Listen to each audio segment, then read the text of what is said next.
Hello friends, welcome to Inside Review Explanation. Today we are going to explain a Netflix documentary The Elephant Whispers. ये documentary बहुत ही खास है क्योंकि इसे Oscar में बेस्ट डॉक्यूमेंट्री शॉर्ट फिल्म में nominate किया गया है। ये शॉर्ट फिल्म साउथ इंडिया के दो कपल्स द्वारा शिशु हाथियों की देखभाल पर आधारित है जो उन छोटे हाथियों को अपने बेटों की तरह पालते हैं और पशु और मानवता के बीच एक गहरा संबंध स्थापित करते हैं। इनकी सच्ची कहानी हमें जीव प्रेम के लिए और भी ज्यादा उत्सुक कर देती है। तो इस एक्सप्लेनेशन को आखिर तक जरूर देखें और चैनल को सब्सक्राइब करके बेल आइकन प्रेस कर लें। डॉक्यूमेंट्री की शुरुआत में हमें बताया जाता है कि तमिलनाडु और कर्नाटक के बॉर्डर पर मधुमुलाई सेंचुरी है और वहां पर प्रकाडू एलिफेंट कैंप जो एशिया का सबसे पुराना एलिफेंट कैंप है जिसकी स्थापना 140 साल पहले से हुई है और वो जगह हाथियों के रहने के लिए सबसे बड़ा सन्निहित जंगली स्थान है। साउथ इंडिया में कार्टून आइकन समाज के लोग रहते हैं जिनका मतलब होता है जंगल के राजा। उन्हीं में से एक है बमन जो पुजारी और महावत दोनों है। उनके पूर्वज शुरू से ही जंगली जानवरों के साथ रहते आए हैं इसलिए उन्हें जीवों से बहुत ज्यादा लगाव है। बमन और बेली दोनों साथ में रहते हैं। उनके पास वन विभाग से फोन आता है। उन्हें एक हाथी का बच्चा देखभाल के लिए सौंपा जाता है जिसका नाम रघु है। रघु की हालत बहुत नाजुक होती है। उसकी पूंछ को कुत्तों ने काट लिया होता है और उसके घाव पर कीड़े पड़ चुके होते हैं। रघु की मां की मौत बिजली के झटकों से हुई। अकाल की वजह से खाना पीना न मिलने के कारण रघु अपने झुंड से भटक गया। उसे झुंड से मिलाने की कोशिश की गई लेकिन कोई सफलता नहीं मिली।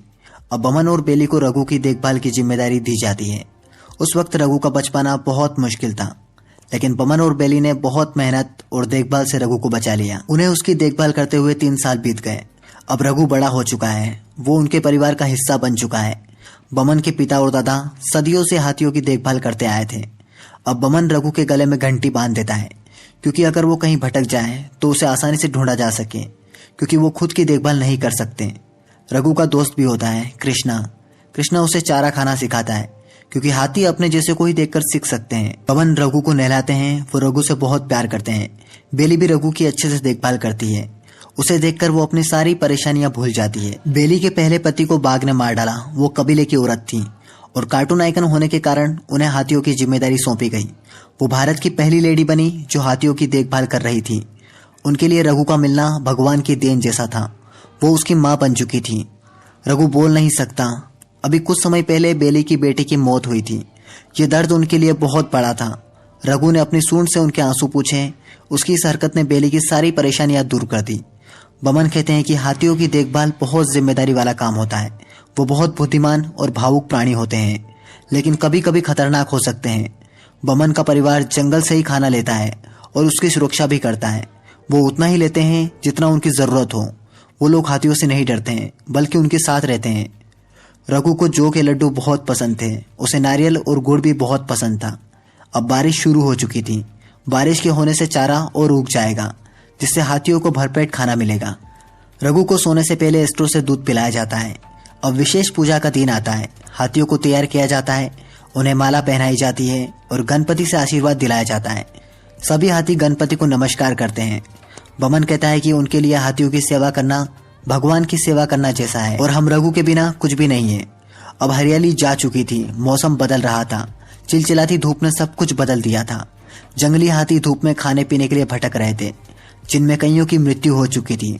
तभी उनमें एक छोटी हाथी की बच्ची अपने जीने की राह देख रही होती है। वन विभाग वाले बमन और बेली को इसकी जिम्मेदारी सौंपते हैं। इस बच्ची का नाम अम्मू होता है। बमन और बेली अम्मू को अपने साथ ले जाते हैं। अब अम्मू और रघु दोनों साथ में रहते हैं, साथ में खेलते हैं। उनके परिवार में एक सदस्य और बढ़ चुका था। अब बमन और बेली के साथ में रहने के कारण उनकी नजदीकियां बहुत पास हो गई थी इसलिए दोनों शादी की तैयारियां करते हैं।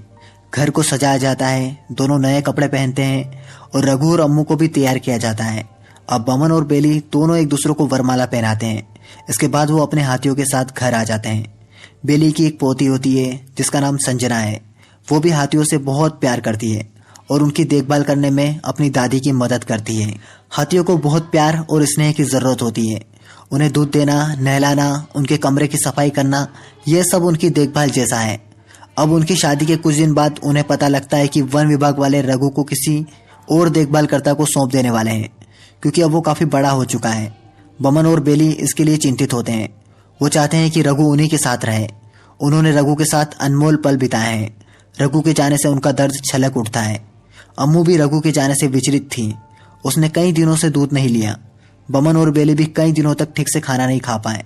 रघु ने उन्हें जीने का रास्ता दिया था। बेली को गांव में हाथियों की मां के रूप में जाना जाता है, जिसका उन्हें बहुत गर्व है। अब जब भी कभी बमन रघु को देखता है और उसके बुलाने पर रघु उनके पास दौड़ा चला आता है। बमन और बेली चाहते हैं कि आजकल की युवा पीढ़ी भी हाथियों की देखभाल सीखे और उन्हें प्यार करें। बमन और बेली दोनों पहले ऐसे जोड़ीदार थे जिन्होंने सफलतापूर्वक 2 अनाथ हाथियों को पाला।